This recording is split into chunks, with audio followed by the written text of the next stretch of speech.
The fluorescent lights in the HR conference room hummed steadily as I stared at the approval form on my screen one last time. It was a crisp October morning in Seattle. The kind where rain pattered softly against the tall windows overlooking Puget Sound. Elena Harper, had been with Cascade Consulting for 7 years, rising to senior compliance manager through meticulous work and late nights no one saw. The candidate across from me in the interview earlier had been polished, Marcus Vail.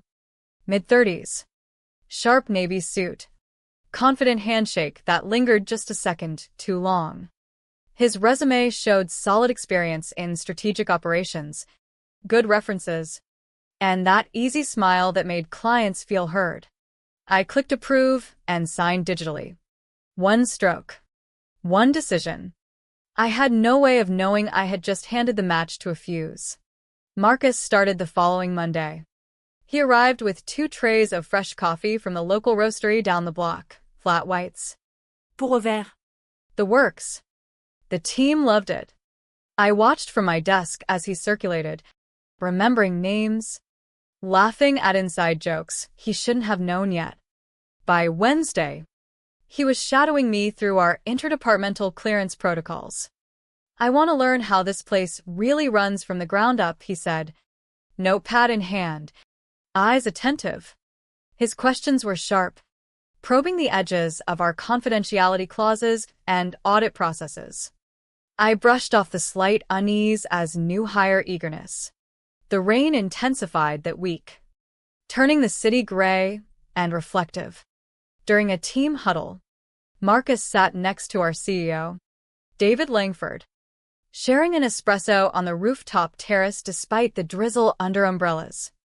Most mid-level hires waited months for that kind of access. I noticed but told myself ambition wasn't a crime.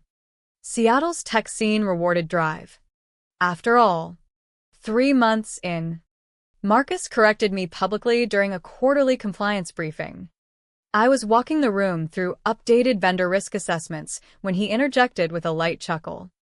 Just to clarify what Elena's getting at, the revised clause aligns with last quarter's federal guidelines. The room nodded approvingly. He hadn't misspoken on my behalf.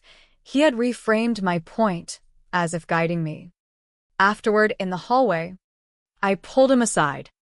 Next time, flag concerns privately first. He smiled that practice smile. Just trying to keep us sharp. Elena. No offense meant. The positioning continued subtly. He timed coffee runs with executive check-ins. Called David Dave in emails while I still used formal titles after years of service. In strategy sessions, he volunteered for high-visibility client pitches, gradually shifting attribution lines on shared decks. My detailed footnotes and risk models began appearing under his initials and revisions. I felt the slow erasure like a tide pulling sand from under my feet. One evening after a long day, I met my colleague Taylor Brooks at a quiet cafe near Pike Place. Steam rose from our mugs as rain streaked the windows. He's good at reading the room, Taylor said carefully. Maybe too good. I shrugged it off then, focused on deliverables. But the seed of doubt had been planted. 9 months after that initial signature, everything shifted. I arrived at my desk to find key project folders emptied of my ownership. Slides I had built from scratch now listed Marcus as lead author. The morning's big interdepartmental meeting in the glass-walled conference room on the 12th floor felt like a performance. Marcus entered late, tie loosened just so, greeted everyone by first name, and launched into my analysis word for word, even reusing a metaphor about building bridges across regulatory gaps I had crafted during a weekend of spreadsheets and strong coffee. The room ate up nods, questions, laughter at his timed jokes. I sat at the far end, silent, feeling invisible. When he passed me afterward, he patted my shoulder. Solid support work. Elena. The words landed like a slap wrapped in velvet. That same week, at our family's usual Sunday brunch in a cozy Capitol Hill bistro, My sister Brooke dropped the bomb casually between bites of avocado toast. Marcus and I have been seeing each other for a few months. It's serious, we're engaged. Her eyes sparkled as she showed the ring. Our mother, Diane, beamed. I froze, mimosa halfway to my lips. Marcus, the man I had hired, mentored, and now watched undermine me, was marrying my sister. They had kept it quiet to avoid professional complications, Brooke explained lightly. I confronted her privately in the sunlit sunroom afterward. You didn't think to mention this while he was working under me? Brooke's expression hardened. It's not like you own the company. Elena. He's ambitious. Why can't you be happy for us? The conversation escalated quietly. She accused me of being territorial, threatened by his rise. Diane later pulled me aside in the kitchen, arranging a fruit platter. Not everything revolves around your job. Honey, you've always been a bit sensitive about these things. The family alignment hit harder than the office politics. That night, alone in my apartment with the city lights blurring through the rain-streaked window, I opened my laptop and dug into the original hire PDF. There it was, my digital signature, dated 9 months prior. The grenade I had unknowingly armed. Marcus's ascent accelerated. He led pitches I once owned, his name appearing on internal comms and LinkedIn posts alongside David's. I pulled back from meetings, became background noise. Taylor cornered me in the break room one afternoon. This isn't normal ambition. He's replacing you piece by piece. The firing came via a sterile email on a Wednesday. Organizational realignment. Services no longer required. Effective immediately. No meeting. No warning.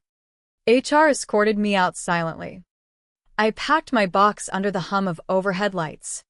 Marcus watching from the glass wall with that knowing smirk. Back home, I kicked off my heels and stared at the empty apartment. The silence pressed in. No calls from Brooke or Diane that night. The betrayal layered, professional, familial.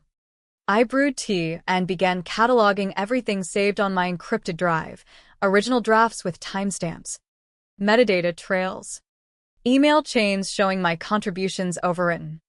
The next day's blurred. Brooke texted neutrally. Hope this doesn't affect family. Diane called not to console, but to advise letting it go. Focus on what's next.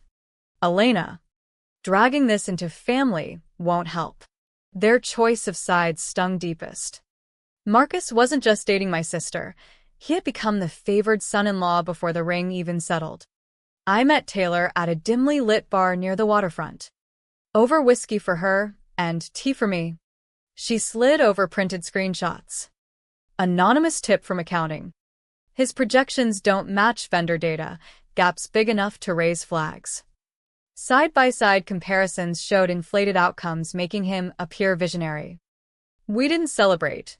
This was preparation, not revenge. I titled a new folder, Timeline of Erasure, and methodically logged inconsistencies. Slide attributions changed post my edits. Language repackaged as his. Even internal emails forwarded and altered after my departure to match his narrative. The pattern revealed deliberate history rewriting. Weeks passed in quiet research. I avoided the office, skipped familiar routines. One evening, scrolling LinkedIn, Marcus posted a photo with David, arm around shoulder, grateful for opportunities and family ties strengthening our team. The subtext was clear. He was leveraging the engagement publicly. Likes poured in, power couple, smart networking. The isolation deepened. I practiced calm in the mirror before another family brunch attempt. This is about boundaries, I whispered. But at the table, Brooke dismissed concerns. You're reading too much into timing. Marcus is succeeding on merit, Diane echoed. Don't be so sensitive. Dear. That resolve crystallized into something sharper. I forwarded the voice memo Taylor obtained. Marcus overheard boasting. She had her run. Forgot who opened the door for her. to Taylor for secure documentation. An internal compliance inquiry email arrived unexpectedly. Thanks to Taylor's quiet addition of my name. The net was tightening. The board review convened in the windowless audit chamber. Tension thickened the air. I entered with my folder of evidence, original hire form with my probationary risk flag noting potential conflicts, metadata proving post-termination edits, vendor log discrepancies. Marcus sat front and center, composed but with tapping fingers betraying nerves. The chair opened, allegations of misattribution, data manipulation in client pitches. Summaries circulated. A board member questioned the initial hiring approval. That was me, I stated calmly, producing the flagged form. I advised probation and review for conflicts. It was ignored. Questions followed. Why not earlier? I raised flags internally. No one listened. I detailed the timeline, evidence chain, how my work had been rebranded. Marcus stayed silent, leg bouncing. A break was called. Taylor messaged, "They're not shielding him anymore."